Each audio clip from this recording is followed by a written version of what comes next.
Deb, thank you so much for joining us. As you know, this is our Leadership in Real Estate podcast. The concept here, as we were just talking about, is really, why leadership in real estate, and what became very clear to me and others at the company in talking about the role that we provide for clients. There's so much variation in what individual clients need, whether it's an individual or a couple, and what they're looking to from us in that relationship. But what I find very unifying is they're looking for leadership. They're looking for advice. And so first and foremost, thank you for joining us. Thank you for having me. Taking the time to be here. Absolutely. So first question, I actually don't know your full story. Tell me about, what prompted you to get into this career when you first got licensed? Well, I've always been in a sales role. Prior to real estate, I was with a Fortune 500 company, Anthem Blue Cross and Blue Shield, and I was a sales role in that position for 10 years. My drive is helping people, and I just always want to help people. And I had a really dear friend of mine that said, Deb, I really think you'd be a great real estate broker. And I said, really, it's kind of scary to start this at this point in my life. At that time, I was in my late 40s thinking starting a career. At that time, I was a little nervous doing that. Sure. But he convinced me to just go ahead, move forward, take the exam, and just do it part-time. And then I did it part-time for about a year, which was very difficult to do in a sales role, doing 2 sales positions and able to give it 100% on both. So I decided to leave my job and focus full-time in real estate. When I started in real estate, I started on the commercial side, and I was shadowing this person that talked me into doing real estate and getting into the real estate business. And I was shadowing him with, commercial deals. And my drive to that was, I like numbers. I like working with numbers. And I thought that was a better fit for me. So I worked on that in the commercial business for a couple of years, but then felt like I was disconnected a little bit. I like numbers, but I also like that personal relationship with the clients I have today. And I've created a lot of friendships along the way as a result. So I decided to focus just mostly on residential and meeting many people. And here I am. I did not realize that part of it. Actually, that connects a lot of dots for me. That makes total sense and how I know you. That's great. Well, so when you made that transition from commercial to residential, did you have any key learnings or challenges with that transition? It's a pretty different part of the business. It's a very different part of the business. Commercial is it's a longer time frame to get to the closing table, number one. And number two, I feel like there's a lot of competition with the commercial brokers, and they've been around for a very long time. I just feel like it's a harder transition to get into commercial real estate. So I just felt along the way, originally I thought that was the fit for me because I'm a numbers person, but then I realized I'm a people person and I love helping people. So why am I not doing that? Sure. Yeah. So on that note, who are your ideal clients? What is your, last couple of years of folks that you've worked with? Who are the best people that you connect with as far as geography or where they are in their real estate needs? So for a lot of folks that I work with I do work with a lot of folks that are relocating to Maine, mostly, second homes or retirement homes or vacation homes. A lot of snowbirds. And I live in an area that lends me to really work with those people. When somebody hires you and they're working with you, what does that look like? What does your kind of working style with somebody look like? So when someone hires me to work with them, it's very important to me to communicate with that person, and I share that information with them. So if they choose to hire me, they're going to get someone that is always going to tell them what is going on or be transparent with everything that's going on through the process. I communicate with them. I stay in touch on a regular basis. And I do any research that I need to do for them just to make sure we get to the closing table successfully. Yep. That lines up. And as seamless as possible. That lines up from how I know you too. Thanks. Thorough. I think people are going to hear what they need to hear, and communication and fully transparent. Yep. Fully transparent. Cool. So what would your communication style be? I personally love to speak in person or Mhm. over the phone. Mhm. I'm really not a big fan of behind the scenes when it's working with my clients. I really think it's important being face to face with somebody. Mhm. I think it's very important having a conversation on the phone because there's so much information that can be misread in writing, whether it's text or email. Mhm. And I think it's better delivered that way. For I sure. feel the same way with, you know, trying to gain a client Mhm. as well. I'd rather meet somebody in person, wherever it might be, an event or out to dinner. I'd Mhm. much rather meet somebody personally because I feel like they get to know me and see me for who I am, Sure. which is very transparent and down to earth Mhm. and not just all about, list with me because I want a paycheck kind of deal. Sure. Sure. Totally. What about any memorable client moments? Anything come to mind over the last few years that you just really stand out and helps drive you for the people that you work for?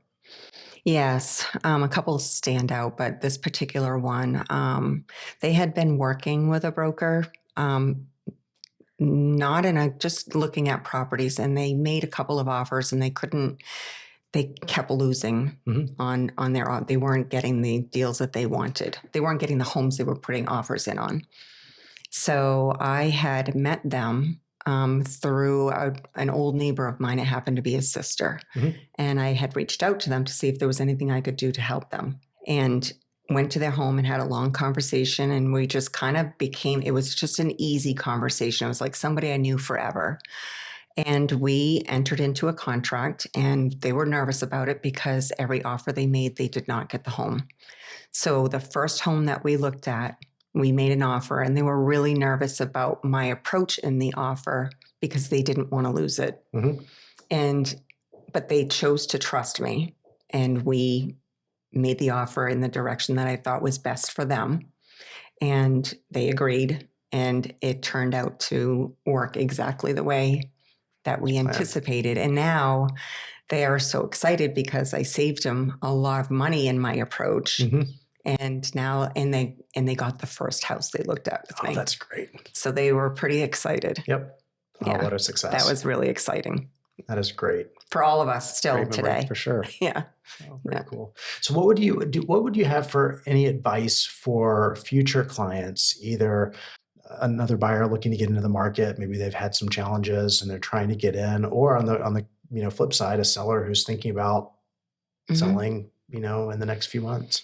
As for buyers, I would say don't wait. Don't Mhm. wait for the market to drop. Don't wait for the interest rates to drop. We don't know what tomorrow is going to bring. So I think if you're in the market to purchase something, if it's interest rates that are scaring you, the interest rates will drop at some point and you can refinance. There are a lot of programs that offer that. So I would say don't wait. I also would say don't wait as far as listing your property. Mhm. We're in February, and a lot of folks don't believe this is a good time to list, but with limited inventory, this is a good time to list because you don't have the competition out there. Right. Very good advice. Mm. Yeah. Here's one that might be a little bit of a surprise. I took a look at your numbers in your business because you hit a milestone last year for 2024. You made platinum within the Remax system, which is a huge achievement. And your business from 2021 to last year, 2024, went from about 5.5 million to over 10.5 million. And that's a phenomenal increase in Mhm. that period of time. I know that was a goal of yours, but that doesn't just happen.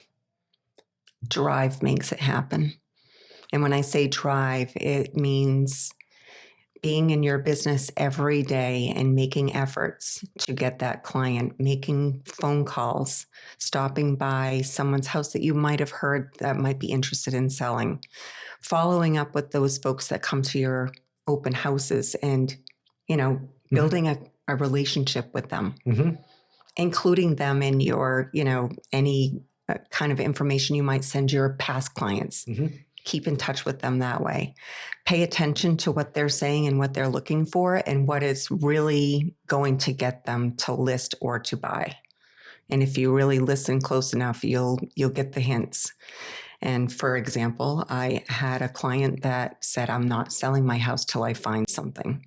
And here's where I want to be. So I took it upon myself to reach out to that community with a letter, as well as make a handful of phone calls each week to that community. And unbeknownst to me, found one that was going to sell. And I'm this person's hero today. Because, and as a result of her finding that place for her, I got to list her home. And the entire transaction, both selling and purchasing, was done in 6 weeks. And she was very nervous about being done by the holidays, and she was done well before. And you've got a very happy client. Very happy client. Achieving their goals. Yes. With a very unique approach. Well, and it sounds like apart from drive and a lot of hard work and follow through, it sounds like there's a system there. It is a system. Has that been something that you've built and changed? Does that correspond to that success? It does. So in the beginning years of real estate, you have to build that confidence, and confidence comes with more learning over the years, different strategies.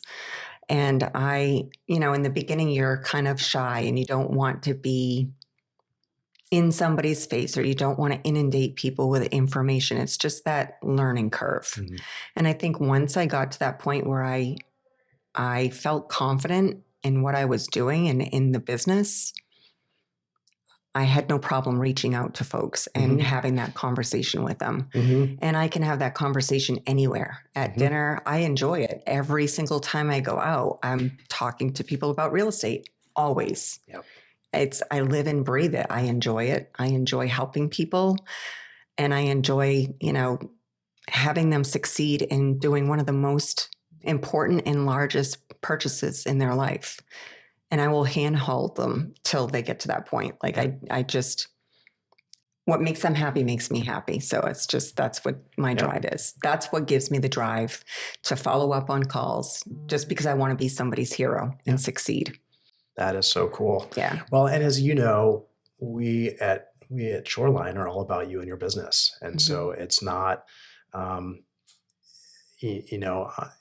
there, like all of our businesses, there's lots of moving parts, lots of stuff day to day. But at the end of the day, that's what we're here for. As you know, we are so excited about your success. So we're super proud of the success that you've had.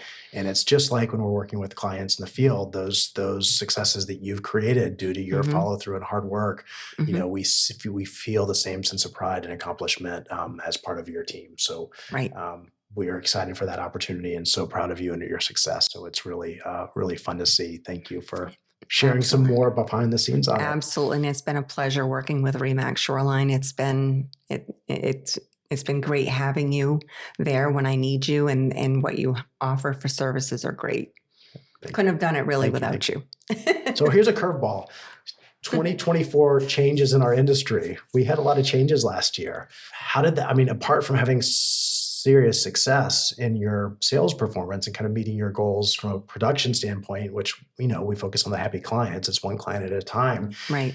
What was that like for you? We had a lot of change that was kind of forced upon us from the way we were structured in the industry, and some seemingly arbitrary changes that we just had to make.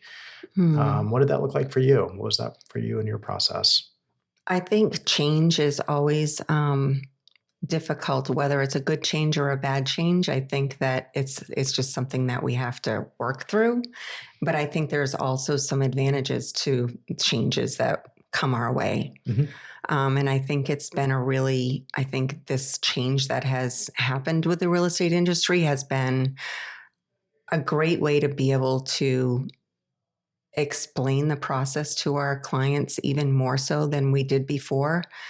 I think over time, without even realizing it, bad habits get created, and we just assume perhaps maybe that people understand the process. But now, we have to explain the process, which in all honesty, I always have.